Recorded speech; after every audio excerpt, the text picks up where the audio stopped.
Welcome from one second to another video.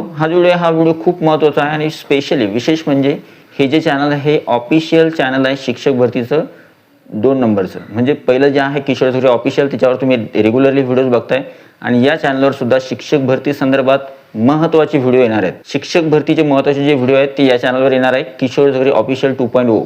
त्याच्यामुळे हे channel सुद्धा तुम्ही सबस्क्राईब करावं. ठीक आहे, चॅनल नवीन आहे, चॅनलला सबस्क्राईब करायला विसरू नका. आणि हा जो व्हिडिओ आहे खूप महत्त्वाचा आहे. व्हिडिओ पूर्ण बघा, न स्किप करता बघा. व्हिडिओ आवडला तर व्हिडिओला लाईक करा, या व्हिडिओला जास्तीत जास्त शेअर करा. तर चला सुरू करूया आजचा व्हिडिओ.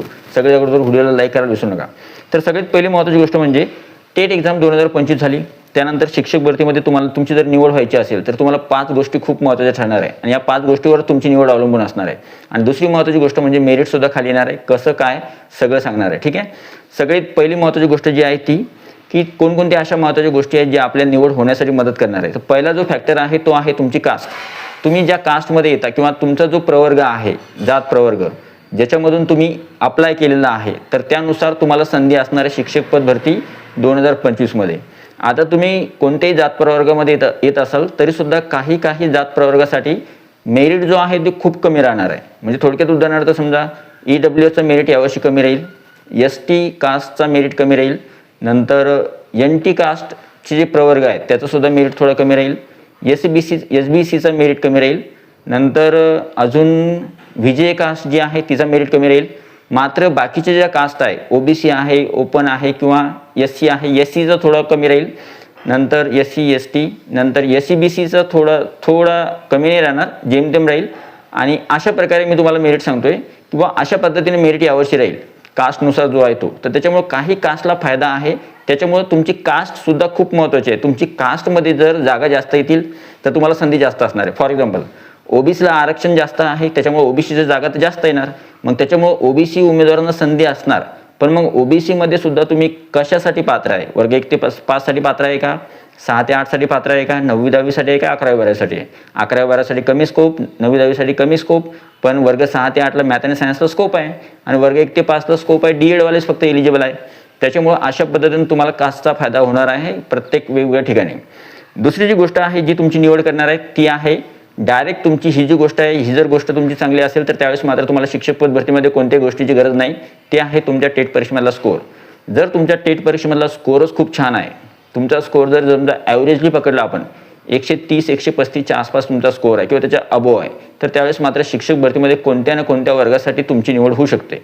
वर्ग 11वी 12वी 9वी 10वी 6 ते 8 किंवा 1 ते 5 कोणत्या ना कोणत्या वर्गासाठी तुम्ही निवड तुमची होऊ शकते. फक्त एवढं आहे, जर तुम्ही TET परीक्षा पास केलेली असेल पेपर 1 किंवा पेपर 2 तर त्यावेळेस मात्र खूपच छान आहे. तुम्ही वर्ग 1 ते 5 साठी सिलेक्ट होऊ शकता किंवा वर्ग 6 ते 8ला सिलेक्ट होऊ शकता. कारण की तुमचा स्कोअर 130 135 जर असेल तर त्यावेळेस तुम्ही एवढ्या स्कोअरवर तर आरामशीर तुम्ही वर्ग 1 ते 5 किंवा 6 ते 8ला सिलेक्ट होऊ शकता. ठीक आहे, त्यामुळे जे आहे मेरिट खाली येणार आहे. आता दुसरी एक महत्त्वाची गोष्ट आहे, तुमचा टेटचा स्कोअर मिडियम जरी असला, समजा 115 112 किंवा 110च्या आसपास असला, तरीसुद्धा तुम्हाला बाकीच्या विषयाची मदत घ्यावी लागेल. एक तर प्रिफरन्स व्यवस्थित द्यावे लागेल. दुसरी महत्त्वाची गोष्ट म्हणजे तुमच्या कास्टनुसार उमेदवारांची संख्या किती आहे ते बघावं लागेल. तुमची रँक किती आहे ते चेक करावं लागेल. नंतर अजून एक महत्त्वाची गोष्ट, तुम्ही डिस्ट्रिक्ट कोणते सिलेक्ट करतात त्यावर तुम्हाला निवड ठरेल तुमची. नंतर कुठे व्हॅकन्सी जास्त आहे, कशा पद्धतीने तुम्ही प्रिफरन्स दिले ते तर महत्त्वाचं आहेच. आणि सोबत तुमचं मीडियम कोणतं आहे, तुम्ही TET पेपर क्रमांक 1 आणि 2 कशामध्ये पास आहे, सोशल सायन्स का मॅथ आणि सायन्स, त्यानुसार सुद्धा तुम्हाला संधी असणार आहे. म्हणजे थोडक्यात तुमचा जर टेट परीक्षेमधला स्कोअर चांगला आहे तुमची निवड होणार. तुमचं जर टेट परीक्षेमधला स्कोअर जेमतेम किंवा मिडियम असेल तर त्यावेळेस तुम्हाला बाकीच्या घटकांवर सुद्धा अवलंबून राहावं लागेल निवड होण्यासाठी. ठीक आहे, तिसरा जो महत्त्वाचा घटक आहे तो आहे तुमचं मीडियम. आता थोडक्यात जर समजा शिक्षक पद भरतीमध्ये निवड व्हायची असली तर मीडियम महत्त्वाचं आहे का, तर अगदी महत्त्वाचं आहे. कारण तुम्ही कोणत्या शाळेवर निवडल्या जाणार आहात, तुमची निवड कोणत्या ठिकाणी होणार आहे हे तुमच्या मीडियमवर ठरतं. मराठी शाळेच्या जागेसाठी किंवा मराठी शाळेची एखादी जागा आहे आणि त्या जागेसाठी जर तुम्ही अप्लाय करणार तर तुमचं तुम्ही 10वीमध्ये तुमचं मीडियम ते असलं पाहिजे किंवा एक तर तुमचं DED BEDला मीडियम ते असलं पाहिजे, तरच तुम्ही त्या मीडियमसाठी एलिजिबल आहात किंवा पात्र आहात. तर त्यानुसार तुम्हाला मीडियमचा सुद्धा फायदा होणार आहे. जर तुमचं मराठी मीडियम असेल तर त्या मीडियमचा फायदा होईल, इंग्लिश मीडियम असलं तर त्या मीडियमचा फायदा होईल, उर्दू मीडियम असलं तर उर्दू मीडियमचा, हिंदी मीडियम असलं तर हिंदी मीडियम किंवा इतर मीडियम असलं तर इतर मीडियमचा फायदा होईल. म्हणजे तुम्हाला मीडियमचा सुद्धा फायदा होणार आहे शिक्षक भरतीमध्ये निवड होण्यासाठी. आता मराठी मीडियमचा कटऑफ किंवा मेरिट थोडा जास्त लागतो, पण उर्दू मीडियम किंवा इंग्लिश मीडियम यांचा कटऑफ काही ठिकाणी खूप कमी येतो. आणि विशेष म्हणजे मराठी मीडियमच्या विद्यार्थ्यांचा सुद्धा मेरिट काही ठिकाणी खूपच कमी जातो काही जिल्ह्यांमध्ये. आणि यावर्षी तर काही जिल्ह्यामध्ये प्रत्येक जिल्ह्यामध्ये मेरिट वेगवेगळा लागणार आहे, सारखा लागणार नाही आहे. कारण की प्रिफरन्स लिमिटेड आहे आणि कोणत्या जिल्ह्यात कोणता विद्यार्थी प्रिफरन्स देणार हे कोणालाही माहीत नसणार आहे.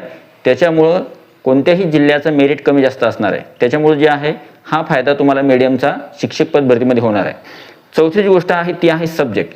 आता तुमचा सब्जेक्ट जेवढा स्ट्रॉंग आहे, उदाहरणार्थ फॉर एक्झाम्पल मी आर्टचा नाही, कॉमर्सचा नाही, मी सायन्स आहे आणि माझं TET पेपर क्रमांक 2 उत्तीर्ण आहे, मग माझं एक स्पेशल स्ट्रॉंग पॉईंट आहे की मी मॅथ आणि सायन्स आहे.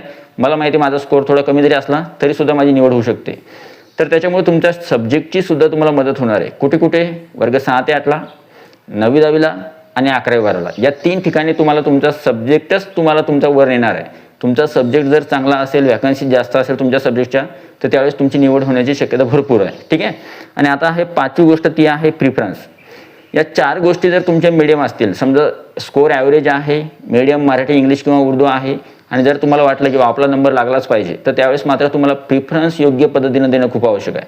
तुम्ही ज्या पद्धतीचे प्रिफरन्स द्याल, जर बेस्ट स्ट्रॅटेजी वापरली प्रिफरन्स देण्यासाठी, योग्य त्या ठिकाणी प्रिफरन्स दिले, व्यवस्थितपणे योग्यपणे दिले, आणि कोणत्या ठिकाणी आपल्याला वाव आहे, कोणत्या ठिकाणी आपली निवड होणार, कोणत्या ठिकाणी आपण लागू शकतो, त्यानुसारच तुम्ही जर प्रिफरन्स दिले आणि प्रिफरन्सचा योग्य तो फायदा घ्या.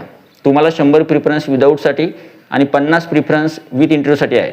तर त्यावेळेस जेवढे काही प्रिफरन्स तुम्हाला लिमिटेड आहे त्या लिमिटेड प्रिफरन्सचा फायदा घ्या. सर्वच ठिकाणी तुम्हाला पसंतीक्रम देता येणार नाही. त्याच्यामुळं कोणत्या ठिकाणी पसंतीक्रम द्यायचे, पसंतीक्रम देण्या अगोदर 100 वेळा विचार केला, पण पसंतीक्रम दिल्यानंतर तुम्हाला परत विचार करायला मिळणार नाही. त्याच्यामुळे पसंतीक्रम देण्याची जी सुविधा असते ती 15-20 दिवस किंवा 1 महिना असते.